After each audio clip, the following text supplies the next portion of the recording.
cierta cantidad de dinero, siendo colocada como garante la propiedad de este propietario. A través del censo, el capitalista, que en este caso se convierte en el prestamista, adquiere un beneficio directo, porque este propietario, que a partir de este momento es prestatario.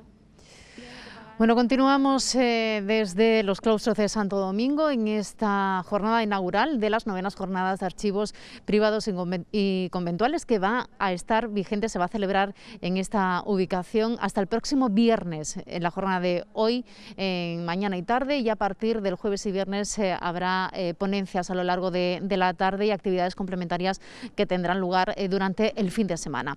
Para hablarnos del contenido general de estas jornadas, saludamos a continuación a Manuel Barea, que además es el coordinador de estas 9ª jornadas de archivos privados. Manuel, bienvenido, ¿qué tal? Bien hallado.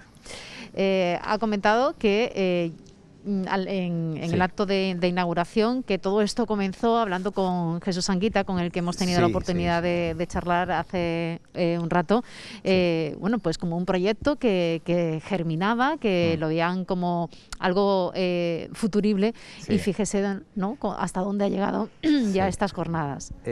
La verdad es que, bueno, Jerez tiene...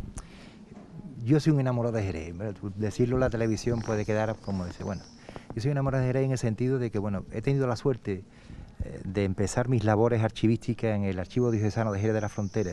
Ese archivo diocesano que, bueno, definiéndolo brevemente, es concentrar todas las parroquias de la diócesis documentalmente en un edificio, en este caso en el Palacio, en este caso del Obispo, allí en el Arroyo. Bueno, pues tuve casi 3 años y medio con Domingo Gilvaro, que es mi maestro. Aprendí, bueno, pues visibilicé pues mucha documentación religiosa extraordinaria.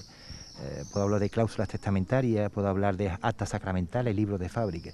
Al poco tuve también la circunstancia de trabajar en el archivo de Domecq, Pedro Domecq, y bueno, pues debo decir que incluso estuvo a las órdenes de don Beltrán Domecq William, hasta no hace mucho presidente del Consejo Regulador, y conocer también ese mundo bodeguero, en el cual debo decir que la documentación más antigua de esa bodega es de 1501, y bueno, y habla específicamente de unas casas en la Plaza Basurto. Es curioso, ¿no? Es curioso la ley.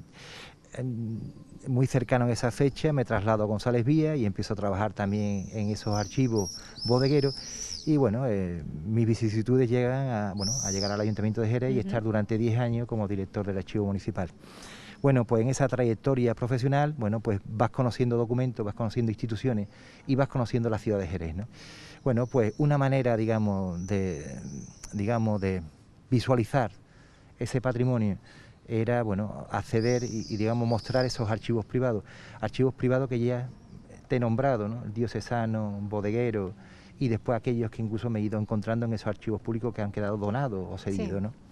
Entonces, bueno, pues hablé con Jesús Anguita y nos planteamos esa idea de empezar a hacer una jornada de archivos privados, las cuales, bueno, pues empezamos en la Academia de San Dionisio y todo bien, y estamos en las novenas en la cual, ya lo he dicho también en la presentación, se han ido incorporando instituciones, ¿no? Empezamos en lo que era el Ayuntamiento de Jerez, Academia de San Dionisio, al poco se incorpora Jesús Anguita y la Fundación González Vía.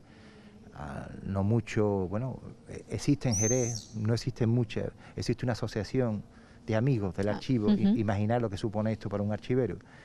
Pero claro, finalizamos estas colaboraciones y entidades que organizan con la Universidad Pablo Olavide, la cual, bueno, ahora tendréis a Silvia María Pérez González, y pues me plantea la posibilidad de que a partir de un proyecto internacional que se llama Monastic Landscapes, el poder, digamos, incorporarlo y generar una sede en Jerez sobre esos archivos monásticos y conventuales, pero no a nivel nacional, sino a nivel internacional.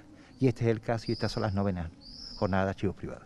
Además, porque en los conventos fueron los primeros notarios de la historia, ¿no?, de la humanidad, los primeros que empezaban ya a narrar lo que es, bueno, pues eso, nuestra historia. Claro, de alguna manera existe el concepto de transcriptorium, o sea, de trasladar.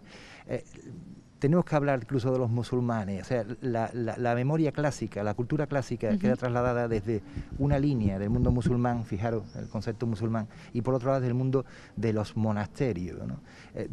Yo creo que a las personas, a las que estén viendo el programa, se le vendrá o la novela de Humberto Eco o la película, ¿no? En este sentido del nombre de la rosa, en el sentido de que se iban los copistas, iban copiando obras clásicas de Aristóteles. Bueno, pues son los que van trasladando, los que van manteniendo y conservando la cultura. Eso por un lado religioso. También tenemos que hablar desde el punto de vista civil, la existencia también de elementos interesantes.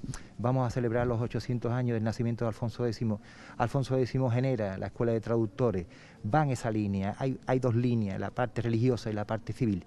Lo que pasa es que la religiosa ha tenido, digamos, mayor ahondamiento en ciertos periodos y sobre todo ha tenido la obligatoriedad, en este caso pastoral y evangélica, de conservar esos documentos. Pues bueno, pues tenemos la suerte, y si me lo permite, de que bueno, vamos a hablar de archivos, en este caso el Vaticano, italianos, portugueses, leoneses, cada uno en distintas épocas. Vamos a hablar de la Alta Edad Media, de la Plena o la del Renacimiento. Y la vamos a hablar desde Jerez de la Frontera, y si también me lo permite, sí, claro, por vamos supuesto. a hacerlo, yo creo que en una de las capitalidades de conventos dominicos que hay en España, como es el caso del convento de Santo Domingo de Jerez de la Frontera. Manolo, vamos a hablar del contenido de las jornadas. Muy bien. Bueno, el nivel de los ponentes que se va a albergar aquí durante estos días y sobre todo qué contenidos que vamos a poder conocer a través de ellos. Mira, me voy a poner las gafas porque no quiero no nombrar bien, mejor dicho. Bueno, básicamente va en este sentido del proyecto internacional. Entonces, por ejemplo, hoy, bueno, primero tenemos a don José Sánchez Herrero, que no es ponente, sino hace casi una especie de proverbio o acto inaugural o introductorio. Don José Sánchez Herrero lo ha dicho, es maestro de maestros, es maestro de José María Miura, de Silvia María Pérez González, pero incluso de Claret, de muchas personas que han venido como alumnos. Entonces viene dentro del Grupo Ceira. El Grupo Ceira, debo decirlo también, formo parte de este grupo de investigación, de fuente de investigación sobre la historia de la Iglesia, y tendremos, por ejemplo, primero a Silvia María Pérez González. Lo ha dicho también la presentación, Silvia es la que, digamos, conjuga el proyecto internacional, conjuga su amor a Jerez de la Frontera, y bueno, atraemos esta jornada específicamente a ella. Y es una de las directoras científicas, exacto, ¿no?, de esas jornadas. Sí, exacto. En este caso con Nuria Jornet y con Marta Sancho de la Universidad de Barcelona. Bueno, pues vamos a tener a Miguel Ángel Núñez Beltrán, que va a hablar sobre religiosos y religiosas, monasterio y convento, pero basado en la legislación sinodal, los sínodos. Es una documentación bastante desconocida. Bueno, pues igual que ha hablado Silvia María sobre los protocolos notariales, son documentaciones que quedan, pero no han terminado de interpretarse. Debo decir una cosa, y discúlpame también, parece ahora que la Iglesia o la historia no versa en elementos religiosos, y estamos muy equivocados. Hasta el antiguo régimen, o finalizando el antiguo régimen, o hasta no hace mucho, hasta la finalización de la dictadura, religión y, digamos, la cotidianidad era una realidad concreta, no se podía entender una sin la otra, y no tiene plano negativo ni positivo, simplemente formaba parte de la historia. Bueno, continuaremos también, en este caso, con José Antonio Ruiz Domínguez, que va a hablar sobre los religiosos y monasterios, en este caso también sobre esta legislación sinodal, pero ya en época contemporánea. Continuamos con un músico, en este caso con el director del Conservatorio Superior de Música de Sevilla, Israel Sánchez López, que va a hablar sobre un músico y maestro de capilla y su relación con este mundo conventual. Y cerramos la mañana con Gregorio Cabero Domínguez, los archivos monásticos medievales cistercienses en León. Decir que es la catedrática de Historia Medieval de León. Y por la tarde empezamos con Salvador Guijo, en este caso es el archivo del monasterio de San Leandro de Sevilla, Mercedes Borrero, que va a hablar sobre el monasterio de San Clemente, también de Sevilla, y finalizamos con Antonio Claret y Manuel Jesús García Martínez sobre el archivo de las congregaciones, fíjate qué cosa más curiosa, de los enfermeros obregones, siglos XVI y XVII. Ya a las 7 de la tarde presentaremos el libro del doctor Fernando Aroca, Cenobios y Clausurias en el Jerez barroco. Este libro que tenemos aquí, ¿no? Exacto. Una mirada nueva a la ciudad conventual, por parte de Fernando Aroca. Al día siguiente, si me lo permite, y continúo. Sí. Ya en sesión de tarde, porque exacto, hoy miércoles sí es sesión de mañana y tarde, pero ya jueves y viernes de tarde. Exacto, ya al día siguiente, el jueves, tendremos a Filomena Andrade, hablando en este caso de archivos portugueses, los archivos monásticos Tendremos a José María Miura Andrade, también del Grupo Ceira, sobre la normalización y pautas de la vida religiosa femenina. Continuaremos con la directora de Archivos Privados de la Biblioteca Nacional, con María José Rucio, sobre sus trabajos en el convento de la Merced de Valencia. Continuaremos también con Isabela Aurora, en este caso sobre el archivo de la Biblioteca Vaticana, y finalizaremos lo que es el jueves con Marta Sancho Planas y María Soler, codirectoras con Silvia María Pérez González, sobre el registro arqueológico como archivo material de la espiritualidad. Y finalizamos ya el viernes con Xavier Costa Badía, de la Universidad de Barcelona, sobre los espacios de vida religiosa no reglada y sus fuentes, con Gemma Teresa Colesanti, del Instituto de Ciencias per il Patrimonio Culturale, sobre las fuentes archivísticas para el estudio de las topografías monásticas. Vaya tela.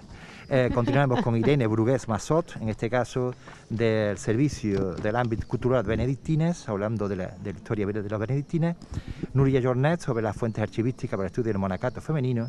Y finalizamos con Francisco José Aranda Pérez y Ángelas Muñoz Fernández, de la Universidad de Castilla-La Mancha, sobre el proyecto Claustrat, un proyecto integral de preservación e impulso del patrimonio conventual en la Archidiócesis de Toledo. Hacemos un recorrido por todo el territorio nacional e internacional. Lo tengo que decir públicamente, bestial. Yo creo que, no siendo sede principal de una universidad, somos sede universitaria, somos ciudad universitaria, pero no sede principal, Jerez se está convirtiendo en centro de fuentes documentales, fuentes de archivos, pero también de proyectos. El caso de Claustrat o el caso del Monastic Landscape, bueno, pero vienen a Jerez y realmente debo decir y debo apuntar que para septiembre tendremos también un congreso con la Complutense de Madrid, específicamente sobre el mundo de la ciudad. Y ya te comenté, posiblemente de aquí a un par de años tendremos también una institución internacional que va a celebrar congresos, ¿no?, en Jerez, en el ámbito de la cultura, el patrimonio y la interpretación del mismo.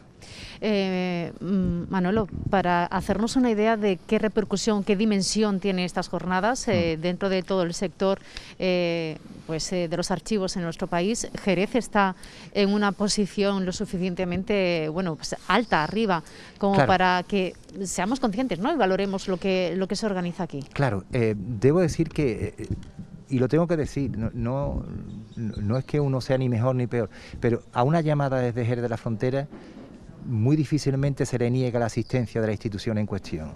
Debo decir que hemos hablado de naturaleza, hemos hablado de arquitectura, hemos hablado de literatura y particularmente hemos traído, no digo lo más granado, pero posiblemente instituciones de mucha impronta, ¿no? Entonces, como sede es interesante, y sobre todo decir también que incluso este proyecto, las distintas ponencias van a quedar incorporadas en una monografía, o sea que esto también forma parte, con lo cual estamos trabajando. Y si tú me permites incluso decir que el año que viene van a ser archivos bodegueros, decir que están las 5 instituciones y me voy a adelantar y me van a matar, pero también va a haber una publicación específicamente sobre ese mundo de archivos bodegueros. Y decir que tú sabes que estoy trabajando conjuntamente desde Alcaldía en el proyecto de iluminación singular con David Molina, y con la alcaldesa, yo tengo que nombrarla así, en el sentido de este Jerez, la ciudad que alumbra el vino, ¿no? Pues ahí estamos trabajando, ¿no? Entonces, y a nivel documental, hombre, el Archivo Municipal de Jerez de la Frontera pues conserva actas capitulares desde 1409, protocolos notariales desde 1392, centralizamos los archivos diocesanos, que es una cosa rara, porque siendo una normativa por parte de Juan Pablo II, en Jerez se especifica y se realiza. Tenemos, por ejemplo, los archivos bodegueros, hablar en este caso de González Vía, o los trabajos que se están realizando desde Bodegas Tradición, pero también tenemos y podemos acceder a archivos fotográficos. Es una ciudad que realmente es un crisol de culturas, es un crisol, digamos, de maneras de vivir y con un pasado tan lleno de cosas que los archivos permanecen y son los que son referentes para ello.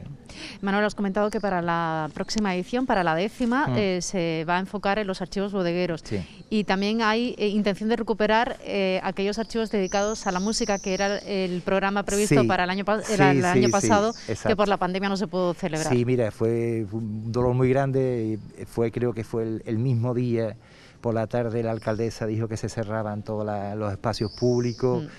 Y dijimos que y claro, la cuestión es que teníamos un compromiso ya adquirido con ciertas instituciones y archivos bodegueros, pero vamos que se va a reactivar.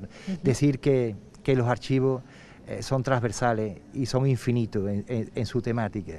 Entonces, pues la verdad que es muy cómodo, ¿no? Dice, ¿y este año qué hacemos?, ¿no? Entonces yo siempre le digo también a los colaboradores, me acuerdo, yo qué sé, con Lilian Dalmá, de la duquesa de la Casa Ducal de Medina Sidonia, decía, mire, Lilian, dice, si no te veo este año, te veré dentro de unos añitos, ¿no?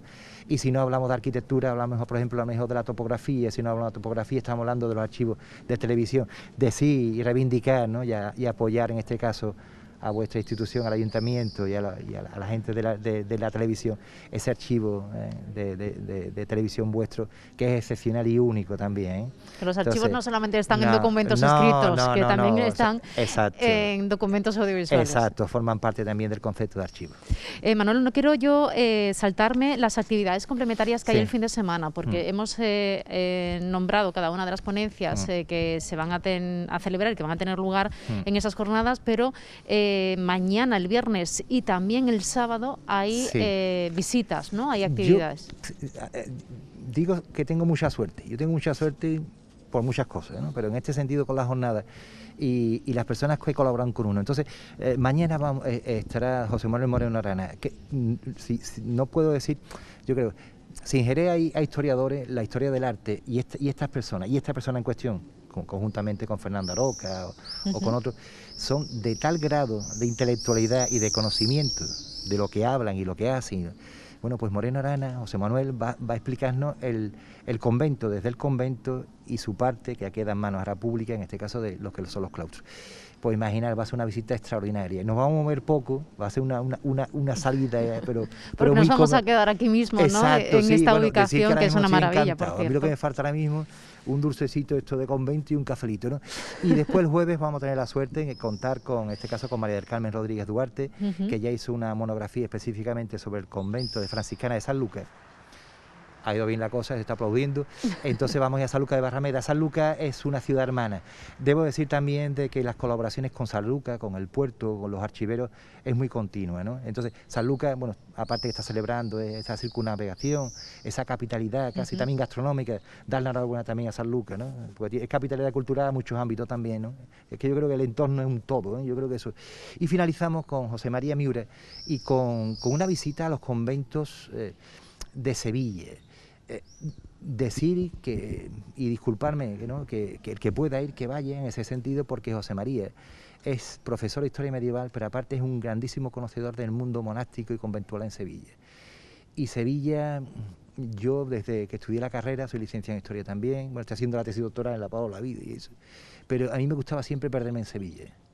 Encontrarme la Casa Pilato o esas iglesias parroquiales que son muy similares a las jerezanas o ese barroco sevillano. Entonces, bueno, pues José María es una persona que se expresa y que tiene un conocimiento y sobre todo un cariño a esa ciudad, y ese conocimiento, bueno, pues nos vamos a ir el sábado a Sevilla y a sus conventos. Extraordinario. Bueno, aparte, animamos a todo el mundo a que acudan a estas jornadas, por cierto, gratuitas. ¿Que hay que decirlo? En este caso las visitas... No me refiero a las visitas, me refiero a las ponencias. Las ponencias. Sí, las personas vienen, aquí son todos colaborativos. Hay una pequeña inscripción, decir que son 15 o 20, ya está cerrado como es natural. No, por una cuestión básica, nosotros necesitamos tener hoteles y dar... Claro, exacto, dar cobertura a la gente que viene. Debo decir que no hay un beneficio, no hay un beneficio en lo que hacemos, ni mucho menos.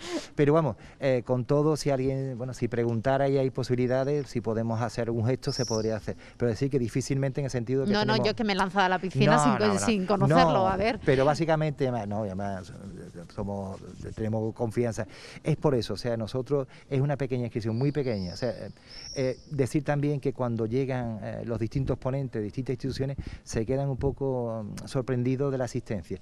Hoy, por ejemplo, es por la mañana, el aforo no es el completo, pero estamos rondando unos 60, 70 inscritos. Decir que estamos todavía en época COVID y bueno, oye, decir y dar las gracias también en este caso a Televisión Municipal y a vosotros por el despliegue tan extraordinario que habéis realizado.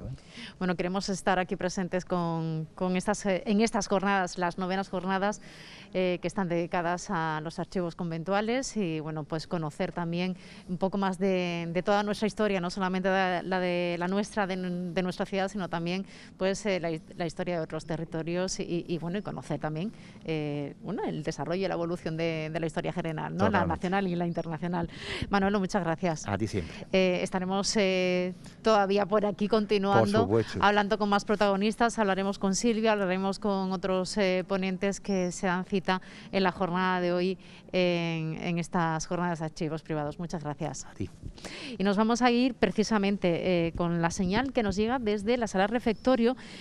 Acaba de finalizar esa ponencia que hemos escuchado esos aplausos que ha protagonizado Silvia María Pérez González, y a continuación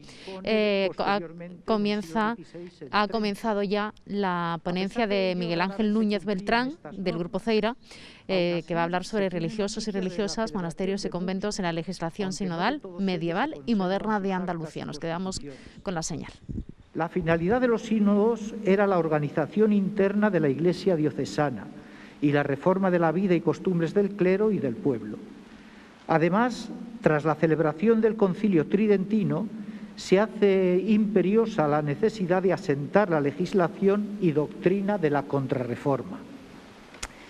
En el presente trabajo vamos a analizar la legislación de los sínodos celebrados en Andalucía durante la Edad Media y la Edad Moderna, en lo concerniente a los religiosos y a las religiosas. A continuación, un análisis de los sínodos correspondientes a la edad contemporánea completarán este tema a cargo del profesor don Juan Antonio Ruiz Domínguez. El estudio supone un análisis de la constitución de 28 sínodos, de los cuales 11 son anteriores a la finalización del Concilio de Trento, se celebraron en época medieval, y 17 en época moderna. En cuanto a la distribución por diócesis, 4 se celebraron en Sevilla, 2 en Cádiz, 6 en Córdoba, 2 en la Abadía de Alcalá la Real, 5 en Jaén, 3 en Málaga, 2 en Almería, 2 en Granada y 2 en Guadix. Exponemos a continuación la relación de todos estos sínodos, que tanto esta relación como diversos textos que por cuestión de tiempo no vamos a poder leer, referentes a las constituciones concretas, pueden verse en un futuro en la publicación que suponemos que se llevará a cabo en la revista del Bajo Guadalquivir y Mundo Atlántico. La publicación de estos sínodos se inserta todo ello en un proyecto que denominamos Sinodicum Boeticum, que estamos llevando a cabo en la Universidad de Sevilla. Para la elaboración de este estudio se han consultado las constituciones de todos los anteriores sínodos que se exponen, aunque no en todo se trata este tema concreto que nos ocupa. Los que lo hacen lo tratan algunas veces de una manera general, en capítulos o títulos enteros, y otras simplemente son meras alusiones a la legislación o a las normas de conducta que quieren que se impongan sobre los monasterios y los conventos, sobre los religiosos y las religiosas. De todas formas, la legislación sinodal no deviene en un código, compendio legal o reglamentación general sobre los religiosos y la vida monástica o conventual, sino en la referencia a aspectos muy concretos, incluso diversos en ocasiones, sobre los que se considera oportuno establecer pautas o normas para corregir equívocos o abusos, una de las finalidades por las que se celebran muchas veces los sínodos. En el desarrollo del trabajo, considerando la importancia de las fuentes, se han ido incorporando diversos textos, algunos de los cuales tendremos ocasión de leer ahora. Haciendo caso al título de la comunicación, vamos a dividir esta exposición en 2 apartados. En el primero, monasterios y conventos, se ofrecen los rasgos generales de la legislación sinodal referente a la dinámica interna. En el segundo, frailes y monjas, se abordarán aspectos concretos sobre la vida y costumbres de este estamento social. En una normativa cada vez más precisa, apenas se perciben respecto al tema que nos ocupa diferencias entre los sínodos celebrados antes de Trento y después, es decir, entre los sínodos medievales y los sínodos modernos.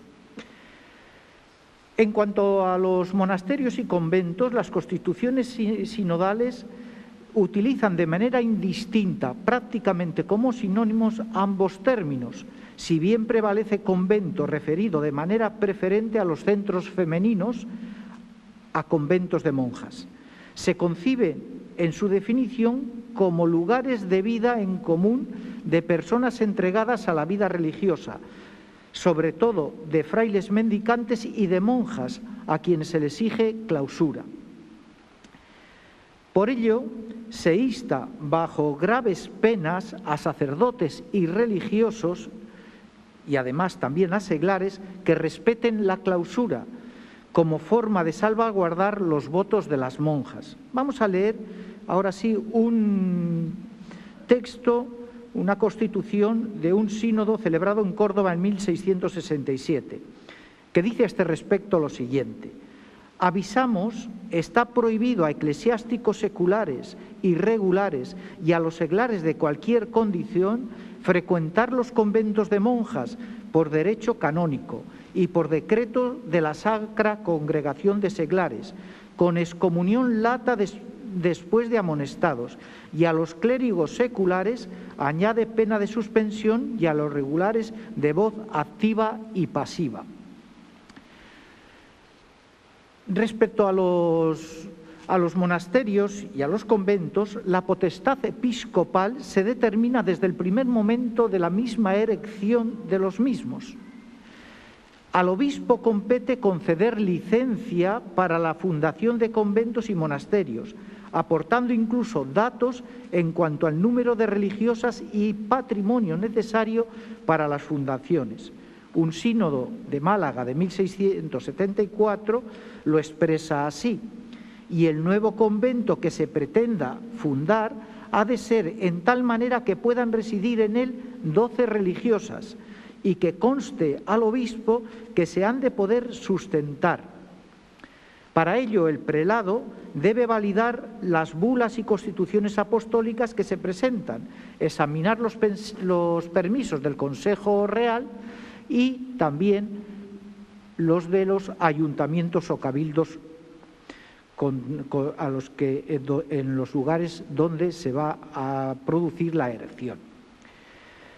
Esta misma potestad se refiere a los beaterios, cuyo gobierno y visita en lo espiritual y temporal nos pertenece, afirma el sínodo, por lo que no debe establecerse sin licencia del obispo. Se ordena por ello a los visitadores episcopales el control y estilo de vida sobre estas casas de mujeres. Además de esto, en algunos sínodos se realizan relaciones de conventos y monasterios existentes en las diversas ciudades de la diócesis. Esto es una manera de expresar la supervisión y autoridad del prelado sobre ello, a la vez que el mismo control. Uno de los temas sobre el que más énfasis se pone y que por tanto se interesa controlar, como se ha aludido anteriormente, es la clausura de los conventos femeninos y por consiguiente la prohibición de frecuentes visitas tanto de eclesiásticos como de seglares. Es una materia recurrente tanto en los sínodos medievales como modernos. Se añade una cita de un sínodo de 1511 de Jaén en el que se ordena que ninguno sea osado de entrar ni entre en el monasterio de monjas sin tener expresa licencia para ello del prelado, que se la puede dar, ni de haber acceso carnal con ninguna monja sola dicha pena. Otro asunto, aunque de menor calado, se refiere a la reglamentación acerca de ciertos actos litúrgicos en conventos. En concreto se menciona la celebración de misa y la devoción al Santísimo Sacramento. Llama la atención en referencia al Santísimo Sacramento la prohibición señalada en diversos sínodos de no disponer de Santísimo dentro de la clausura ni en el coro de los conventos de monjas. No hace sino recoger una normativa del Concilio de Trento, a pesar de tratarse esta época en la que se aboga por la difusión de la veneración del cuerpo de Cristo como afianzamiento o reafirmación de la Eucaristía frente a la doctrina protestante. Más lógico parece la prohibición en monasterios, como en lo mismo que en diversas iglesias, de celebrar vigilias de la Virgen. Bueno, pues son las palabras del tercero de los ponentes de esta jornada inaugural de la 9ª edición de los archivos privados y conventuales que se está celebrando en los claustros de Santo Domingo por parte de Miguel Ángel Núñez Beltrán. Hacemos un alto en el camino y regresamos enseguida aquí desde los claustros de Santo Domingo.